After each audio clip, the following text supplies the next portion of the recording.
So you want to understand social intelligence. What? Well, you've come to the right place.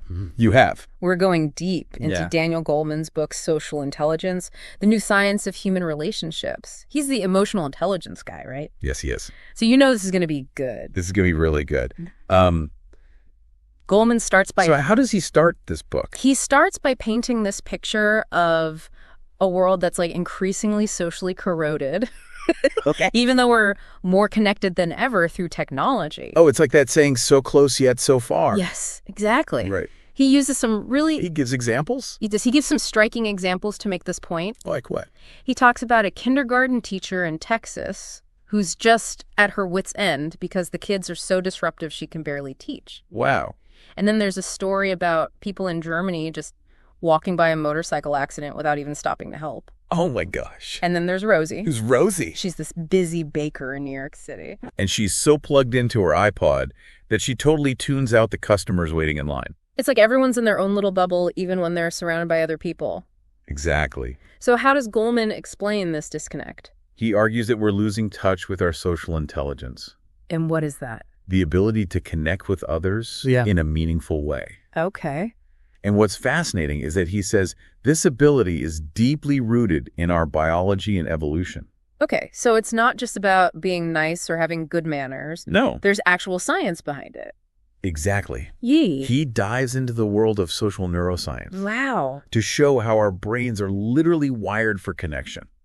Okay, so part 1 of the book starts with a chapter called The Emotional Economy. Yes. I have to admit that title alone has me intrigued. Well, Goleman uses a really powerful analogy in this chapter. What is it? He says our emotions are like a virus. Why? They spread from person to person. Okay. He even shares a personal story Oh. about being startled by a security guard who was clearly angry and how that anger instantly impacted his own mood. So you're saying we can actually catch each other's emotions? Yeah. Like if I'm hanging out with someone who's stressed out, I'm going to start feeling stressed out too. It's not always that literal. Okay. But there's definitely truth to that idea. Okay. Our brains are constantly picking up on these subtle cues from the people around us. Right. And those cues can trigger emotional responses in us. So then why are we wired this way? Well, think about it from a survival perspective. Okay. If you're part of a tribe and you see someone reacting with fear, it's in your best interest to pick up on that fear and react accordingly. Like danger alert. Yes. Run away. Exactly. Okay. And the same goes for positive emotions. Uh-huh. When you see someone smiling and laughing, your brain releases these feel-good chemicals, Wow. strengthening those social bonds. So we're wired to mirror each other's emotions, both for survival and for social connection. Yeah. I'm starting to see how this ties into the whole social intelligence thing. It's a key piece of the puzzle. Yeah. Now, the next chapter dives into how we build rapport with each other. Okay. And this is where things get really interesting. Okay, I'm all ears. Goleman talks about how we unconsciously mirror each other's behavior Okay. to create a sense of connection. Uh, He describes a study where a therapist and patient were videotaped during a session. okay. And when researchers analyzed the tape, they noticed that the pair were subtly synchronizing their movements. Really? Like when the therapist shifted in their chair, the patient would do the same a few moments later. Wow. I would never have noticed that. It's very subtle. It's almost like they were dancing together, but in a really subtle, unconscious way. That's a great way to put it. Yeah. And Goleman says that this mirroring behavior is one of the key ingredients in the recipe for rapport. Okay. So mirroring is one ingredient. Yes. What are the others? Well, first you need mutual attention. Okay. Both people have to be genuinely interested in what the other person is saying and doing. It's about being present, putting away your phone, and making eye contact. That makes sense. Right. We've all been in conversations where someone's clearly not paying attention, and it just kills the vibe. Exactly. So mutual attention is a must. Yes. What's next? The next ingredient is a shared positive feeling. Okay. You don't have to agree on everything, Okay. but there needs to be a sense of warmth and liking between you. Right. Think about those conversations that leave you feeling energized and happy. Yeah. There's usually a sense of shared positive feeling underlying those interactions. I get it. Yeah. It's like you're both on the same wavelength, even if you're talking about different things. Exactly. Okay, so we've got mutual attention, Right. shared positive feeling, Yeah. and of course the mirroring we talked about earlier. Yes. Anything else? Those are the three core ingredients. Okay. But Goleman also points out that our brains are equipped with these things called neural oscillators. Neural oscillators. Yeah, Sounds pretty technical. They are. But think of them as little timekeepers in our brains Okay. that fire in rhythmic patterns. Uh-huh. When we're in sync with someone, our oscillators start to align, kind of like two pendulums swinging in harmony. So it's like our brains are literally syncing up when we're in rapport with someone. Yes. That's wild. It is. And what's even more fascinating is that this ability to synchronize is present from the very beginning of life. Oh, really? Goleman talks about the proto-conversation between a mother and her baby. You mean all that cooing and gurgling? Yes. I never thought of that as a conversation before. Well, it's not conversation in the traditional sense, but it's a crucial form of communication. Oh. The mother and baby are attuning to each other's rhythms, learning to read each other's cues, and building a bond through synchronized interaction. That's beautiful. It is. It's like we're literally hardwired for connection from the moment we're born. Exactly. And all this talk about brain syncing makes me think about the next chapter, neural Wi-Fi, Yes. which focuses on mirror neurons. Yeah. These are fascinating. Are they kind of like the brain's Bluetooth? That's a great analogy. Really? Mirror neurons are one of the most exciting discoveries in neuroscience, Wow. and they play a crucial role in our ability to understand and connect with others. How so? These neurons fire not only when we perform an action, but also when we observe someone else performing that same action. So if I see you reach for that cup of coffee, Yes, the mirror neurons in my brain are going to fire as if I'm reaching for the coffee myself. exactly. Really? It's like our brains are creating a simulation of the other person's experience. Wow. And this simulation helps us understand their intentions and feelings. That's mind-blowing. It is. It's like we have this built-in empathy machine in our brains thanks to mirror neurons. You could say that. Wow. And these neurons aren't just about understanding actions. They also help us connect with others on an emotional level. Uh-huh. For example, if you see someone crying, Yeah. your mirror neurons will fire as if you're experiencing sadness yourself, creating a sense of empathy. So our brains are constantly mirroring the experiences of others. Yes. Helping us connect with them on a deeper level. That's right. Wow. Okay, so far we've covered the emotional economy, Uh-huh.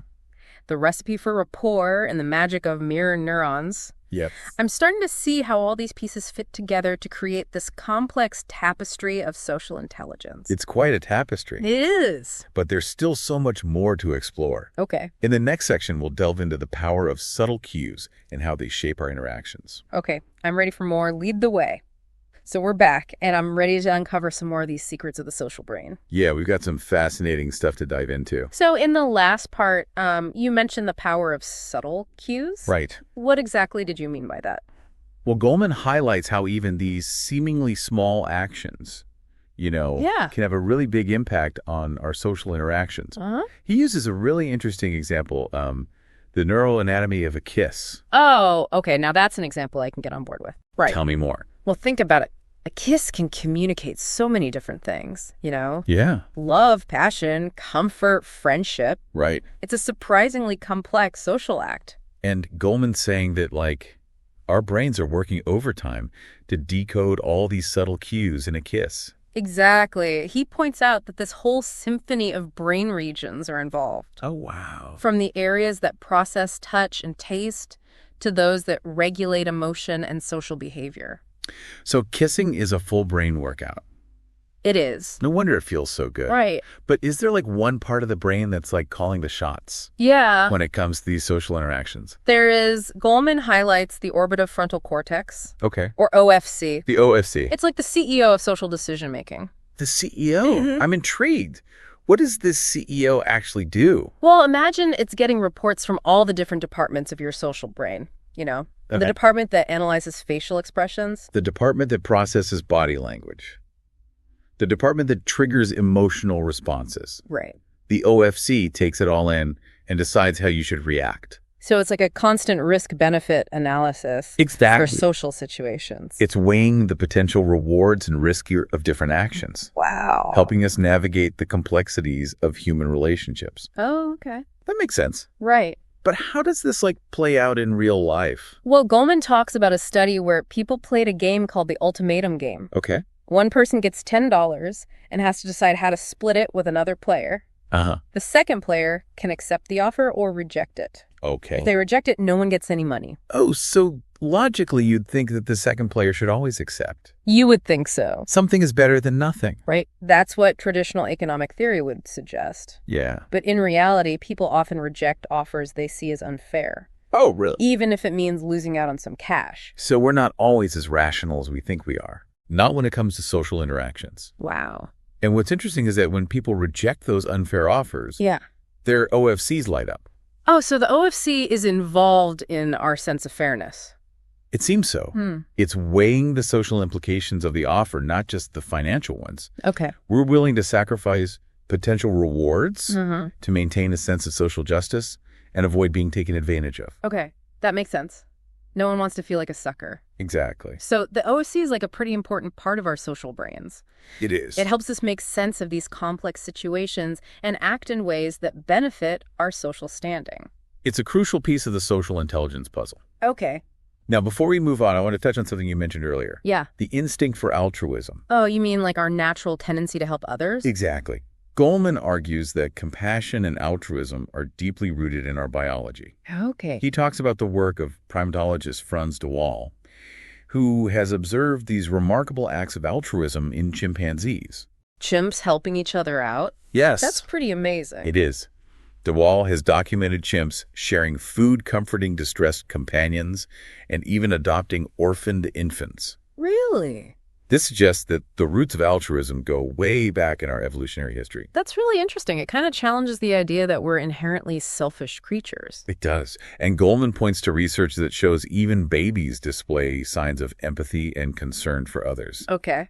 He describes a study where babies as young as 6 months old will cry when they hear other babies crying. Oh, that's both heartbreaking and heartwarming at the same time. It is. Like their little brains are already wired to care. Exactly. And this early empathy sets the stage for the development of more complex social and moral behaviors later in life. Okay, so we've talked about the emotional economy, Yeah. the recipe for rapport mirror neurons, the OFC, and the instinct for altruism. Right. This is a lot to take in, but I'm starting to get a clear picture of what social intelligence really means. Yeah. It's time to bring all these pieces together. And in Chapter 6, Goleman finally gives us a definition. Oh, okay. He says that social intelligence has two main components: social awareness and social facility. Okay, break it down for me. Right. What's social awareness all about? Social awareness is your ability to understand the social world around you, Okay. the thoughts, feelings, and intentions of others. Right. It's made up of 4 key skills. 4 skills. Yes. I'm ready. Okay. Let's hear them. The first is primal empathy, that immediate gut feeling you get Uh-huh. about another person's emotional state. Right? It's like that low road of emotional processing we were talking about earlier. Oh, so it's like an emotional radar. Exactly. Right. You're picking up on those subtle cues that tell you if someone's happy, sad, angry, or scared. Got it.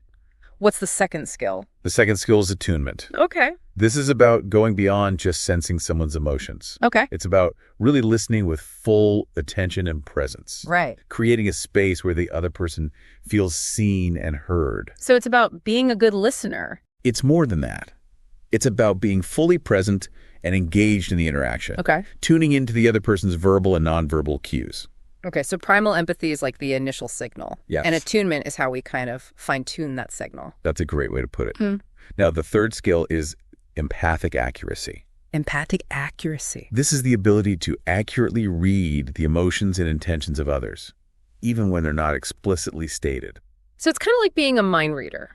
You could say that. Yeah. It's about picking up on those subtle cues in facial expressions, body language, and tone of voice Right. to get a sense of what someone is really thinking and feeling. This is starting to sound like a superpower. It is a powerful skill for sure. Yeah. And the fourth and final skill of social awareness is social cognition.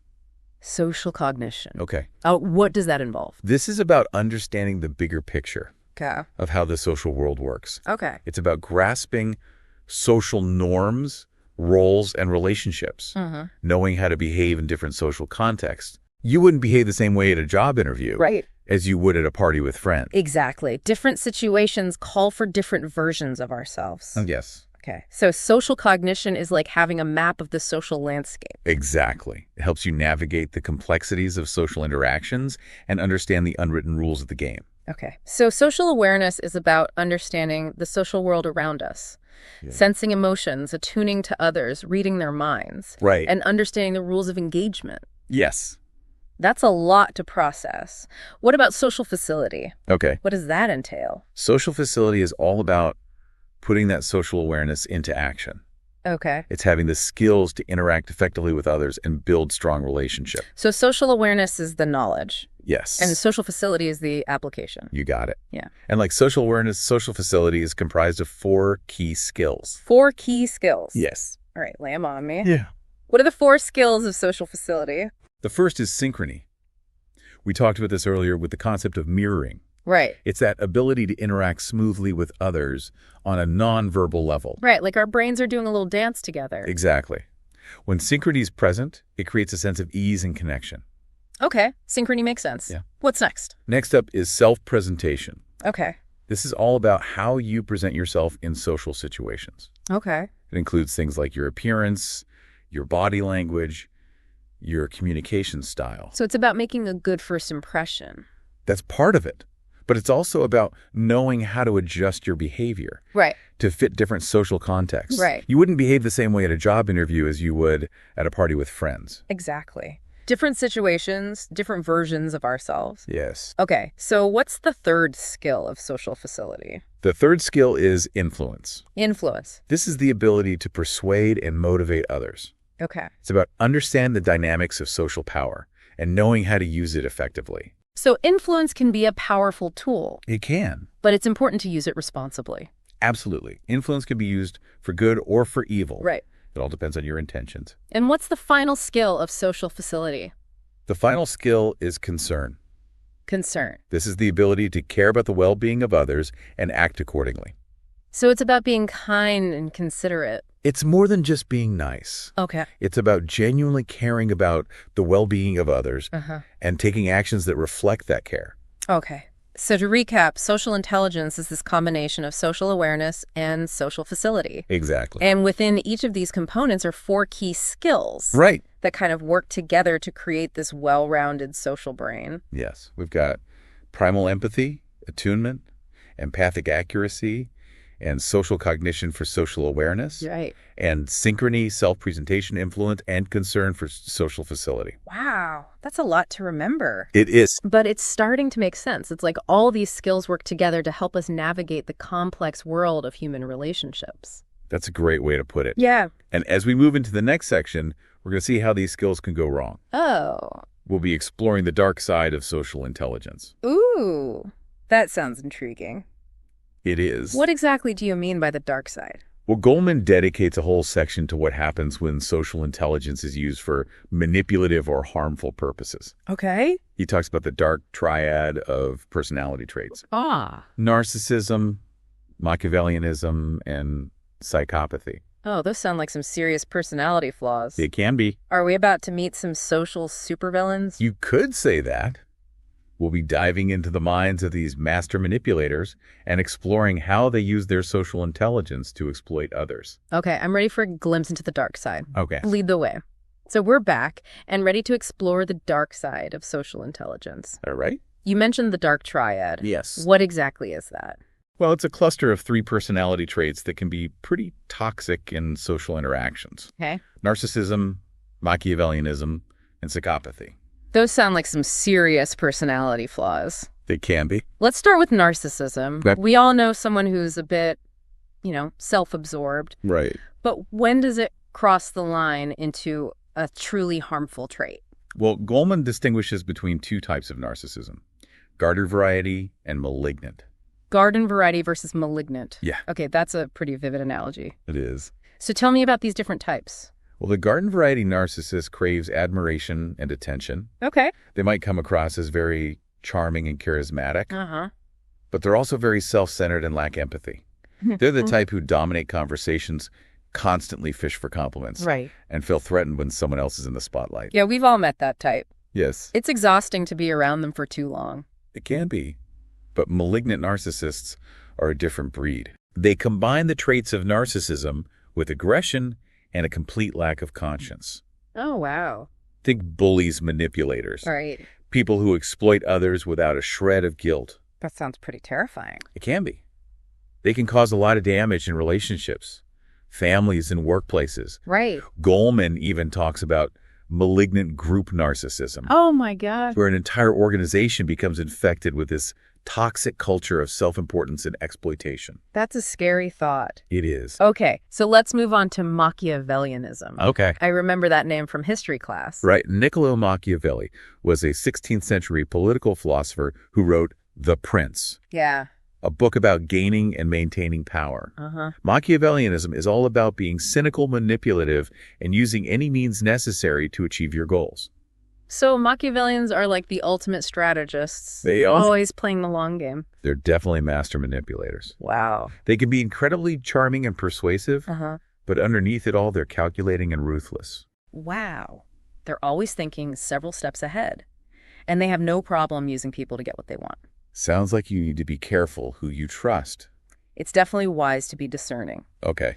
Now, the third member of the dark triad is psychopathy. Psychopaths. Yes, That's a term that gets thrown around a lot. it does. But what does it actually mean? Well, psychopathy is characterized by a lack of empathy, guilt, and remorse. Okay. Psychopaths are often impulsive, irresponsible, and prone to engaging in risky or even criminal behavior. So they're like the classic cold-blooded villains we see in movies. There are definitely some similarities, Okay. but it's important to remember that not all psychopaths are violent criminals. Right. Some can be very successful in certain fields where their lack of empathy can actually be an advantage. Wow, that's a chilling thought. It is. It's like they're able to blend in and even thrive in certain environments. Exactly. They're often skilled at social mimicry. Okay. They learn to imitate the behaviors and emotions of others. Even though they don't genuinely feel them. So they're basically wearing a mask to hide their true nature. You could say that. Yeah, And that makes them very difficult to detect. right. You might not even realize you're dealing with a psychopath until it's too late. That's pretty scary. So we've covered the dark triad. Yes. Narcissism, Machiavellianism, and psychopathy. Right.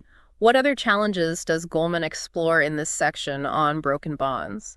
Well, he dedicates a chapter to Mind Blind, Okay. which focuses on the challenges faced by people on the autism spectrum. Autism. Yes, That's a complex topic. it is. How does it relate to social intelligence? Well, people with autism often struggle with the social nuances that most of us take for granted. right. They have difficulty reading social cues, understanding nonverbal communication, and navigating the unwritten rules of social interaction. Goleman uses the term mind blindness to describe this challenge. He does. And he gives the example of Richard Borchards, Okay.